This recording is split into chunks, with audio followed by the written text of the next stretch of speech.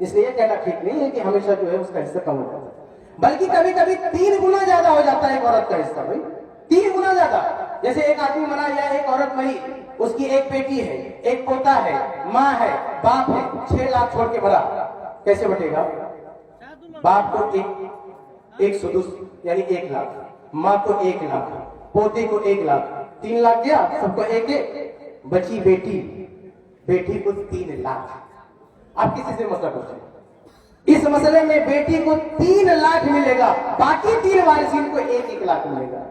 تو ایسا نہیں ہے کہ ہر جگہ عورت کا حصہ کم ہو گیا، کبھی مرد کے برابر، کبھی مرد کے ڈبل، کبھی مرد کے 3 گنا، بلکہ کبھی کبھی تو ایک ایسا مقام ہوتا ہے کہ عورت ہے تو حصہ ملے گا، وہی مرد آگے تو حصہ نہیں ملتا، بلکہ کہیں گے تو وراثت کی لسٹ سے باہر کر دیا جاتا ہے.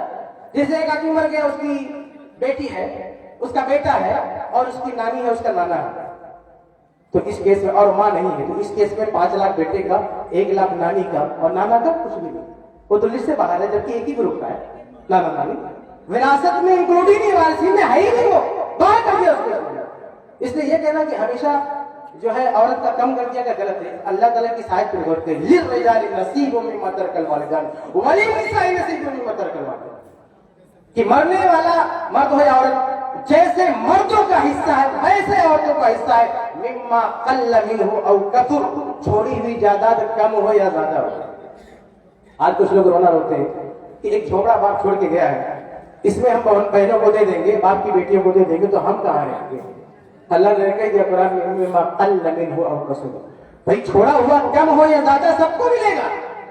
اور جب بہنوں کو دینا ہوتا ہے، یعنی میت کی بیٹیوں کو دینا ہوتا ہے، تو یہ بہانہ کرتے ہیں کہ ہم کہاں رہیں گے. لیکن فرض کریں کہ اگر کسی کے 3 بیٹا ہو اور باپ ایک جھوپڑا چھوڑ کے گیا جس میں ایک بیٹا رہ رہا ہے، باقی 2 بیٹے بہت کما رہے ہیں، کوئی دبئی میں رہا ہے، کوئی امریکہ میں رہا ہے. باپ مر گیا اور یہ دبئی والا امریکہ والا دونوں بیٹے آئے اور بولے بھیا یہ جو باپ کے گھر میں رہ رہے ہو جھوپڑے میں، اس میں ہمارا بھی حصہ ہے. تو کیا وہاں بھی وہ روئے گا؟ تو کہے گا ارے تم کو نہیں دوں گا تو میں تو روڈ پہ جاؤں گا؟ نہیں، وہ جھوپڑا بک جائے گا، وہ بڑھ جائے گا، وہاں وہ روئے گا نہیں. لیکن بہن آ کے کھڑی جاتی ہم کو دے دو تو رونا شروع کر دیتا ہے. یہ تمہارا معیار کیوں؟ بھائی کھڑا ہو تو بک جائے جھوپڑا، وہاں روڈ پہ نہیں آتا، وہاں آنسو نہیں آتا، اور بہن مانگے تو آنسو آتا ہے، ڈرامے کرتا ہے. اللہ نے کہا مما قل منہ او کثر، چھوڑی ہوئی جائیداد کم ہو یا زیادہ کیسی بھی ہو.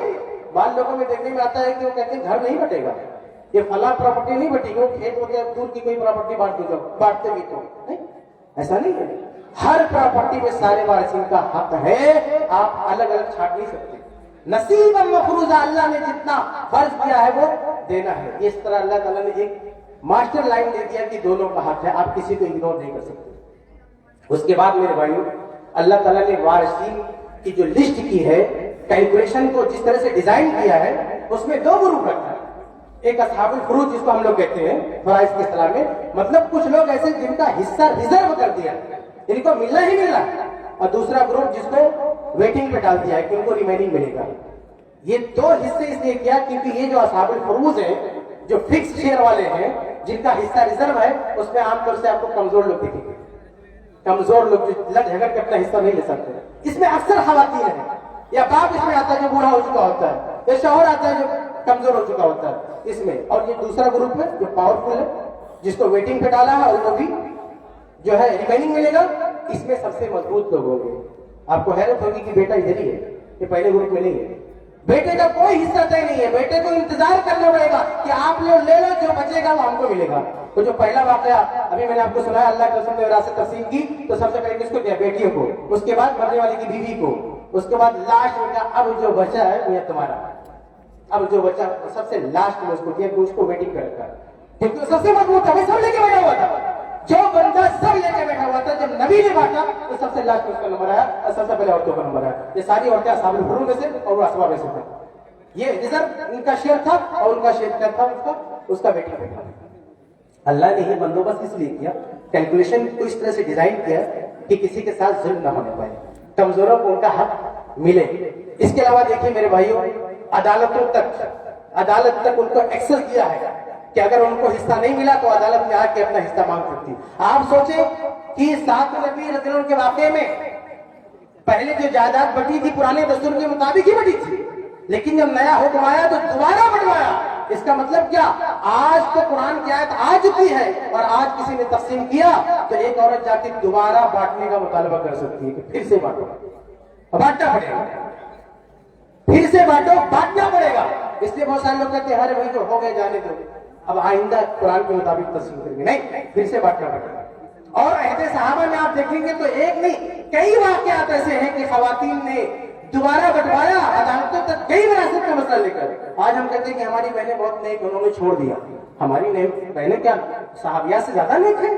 اللہ کے رسول کی بیٹی فاطمہ بنت محمد صلی اللہ علیہ وسلم، نبی صلی اللہ علیہ وسلم کی وفات کے بعد صحیح بخاری کی روایت ہے، اماں عائشہ بیان فرماتی ہے کہ جاءت الى ابی بکر صدیق تسأل میراثها مما ترک رسول اللہ صلی اللہ علیہ وسلم۔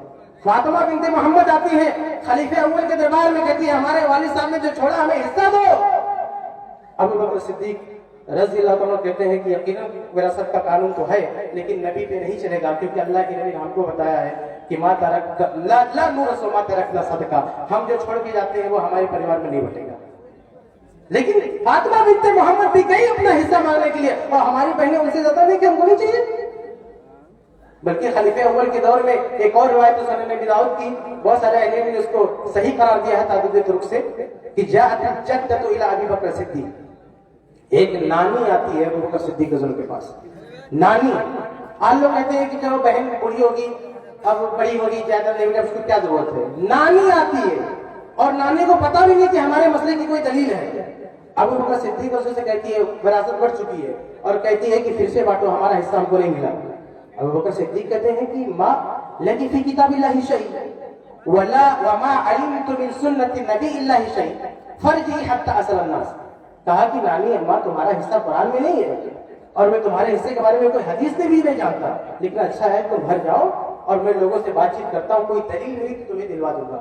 دلیل نہیں، پھر بھی جا کے بولے ہمیں حصہ دو۔ اور آج ہماری دلیل موجود ہے، وہ بھی سورہ نساء میں، ریفرنس کتنا آسان ہے، پھر بھی کہتے ہیں ہم کو نہیں چاہیے، نہیں چاہیے ان کو، لیکن ہم نے ان کو دبا کیا۔ اس کے بعد ابو بکر صدیق رضی اللہ عنہ نے صحابہ سے بات کی، پتہ چلا اللہ کے نبی صلی اللہ علیہ وسلم نے 1/6 دلوایا تھا، دوبارہ بانٹا، نانی 1/6 لے گئی۔ آپ خلیفہ دوم کی بات کریں عمر فاروق رضی اللہ عنہ، یہی روایت آگے کنٹینیو ہے سنن نبی داؤد میں کہ جاءت الجدۃ الاخرى، ایک دوسری یعنی دادی عہد فاروقی میں آئی اور پوتا مارا تھا، کہا سب نے حصہ لے لیا، ہمارا حصہ کہاں گیا؟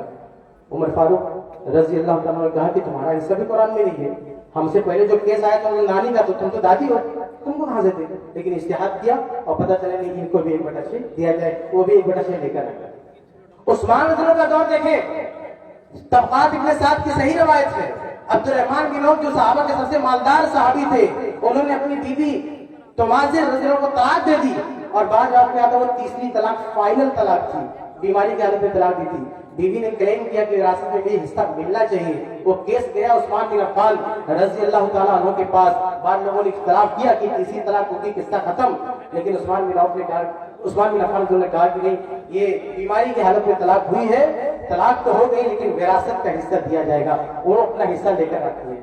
تو شیخ ابن تیمیہ رحمہ اللہ نے اس مسئلے کو بحث کیے اور کہا راجح یہی ہے کہ اگر بیماری میں طلاق دیا، اگر تیسری طلاق دیا تو وراثت کا طلاق تو ہو جائے گی لیکن وراثت کا حصہ آپ نہیں روک سکتے۔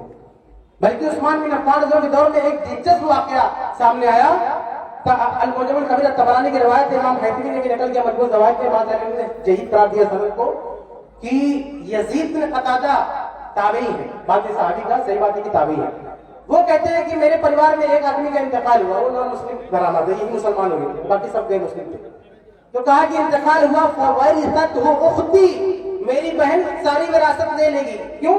کانت علی دینہ، کیونکہ یہ میری بہن اس دھرم پر تھی، میں تو مسلمان ہو گیا تو اسلام کا قانون مسلمان ہو تو وراثت ختم۔ تو بیچارہ بڑے درد سے بتا رہا کہ مجھے کچھ نہیں ملا، میری بہن نے سب کچھ لے لیا۔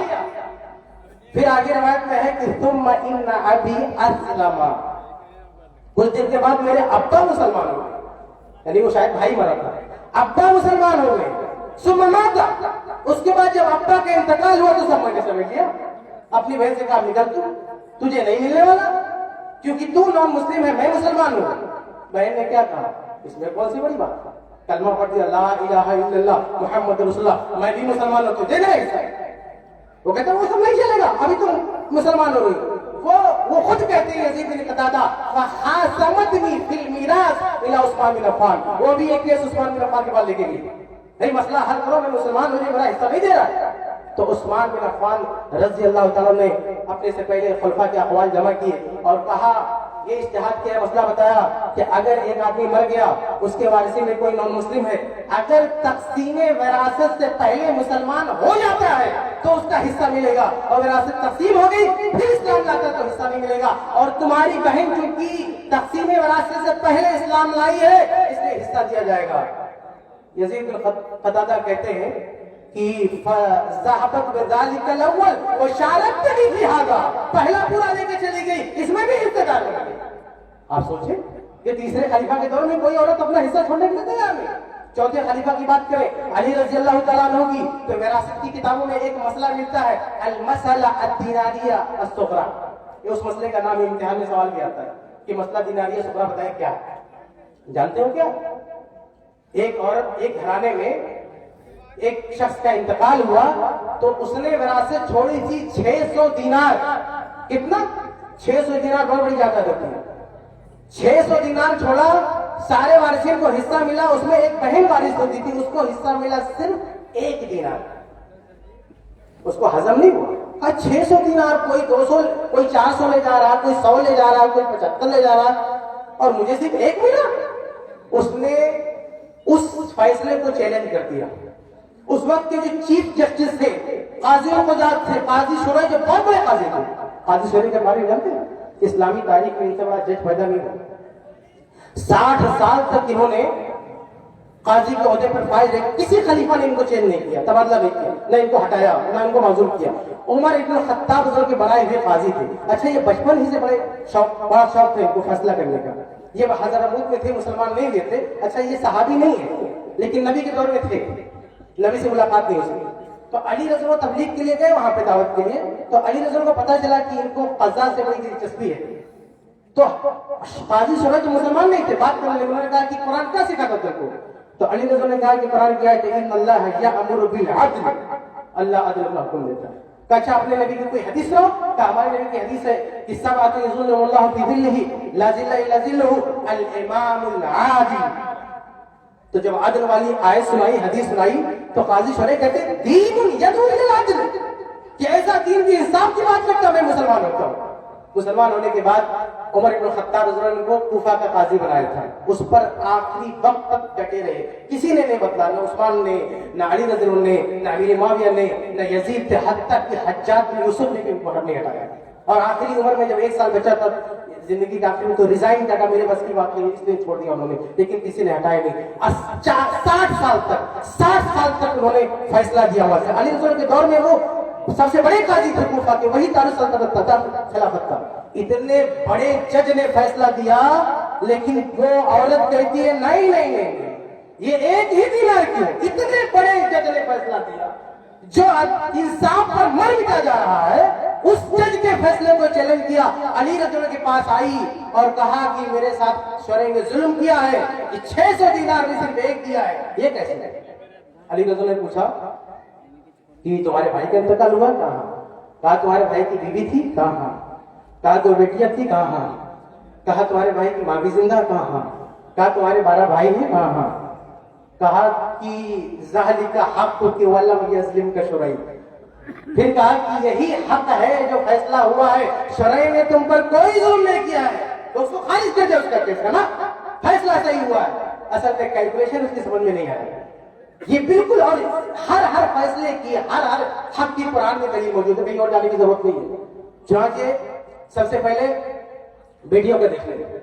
600 دینار ہے، بیٹیوں کا کتنا حصہ ہوگا؟ 2 بیٹیاں ہیں. قرآن کہتا ہے فَإِن كُنَّ نِسَاءً فَوْقَ اثْنَتَيْنِ فَلَهُنَّ ثُلُثُ مَا تَرَكَ، 2/3. 600 میں سے 2/3 کتنا ہوتا ہے؟ 400 دینار ہوتا ہے. 400 دینار بیٹیوں کو ہے. بچہ کتنا؟ 200 دینار. ماں ہے، اس کو دینا. ماں کا حصہ کتنا ہے؟ قرآن کہتا ہے وَلِأَبْوَيْهِ لِكُلِّ وَاحِدٍ مِّنْهُمَا السُّدُسُ مِمَّا تَرَكَ إِن كَانَ لَهُ وَلَدٌ. اگر اولاد ہے تو ماں باپ میں سے ہر ایک کا حصہ 1/6. 600 دینار میں 1/6 100 دینار ہوتا ہے. 100 دینار دیا ماں کو، بچہ کتنا؟ 100 دینار.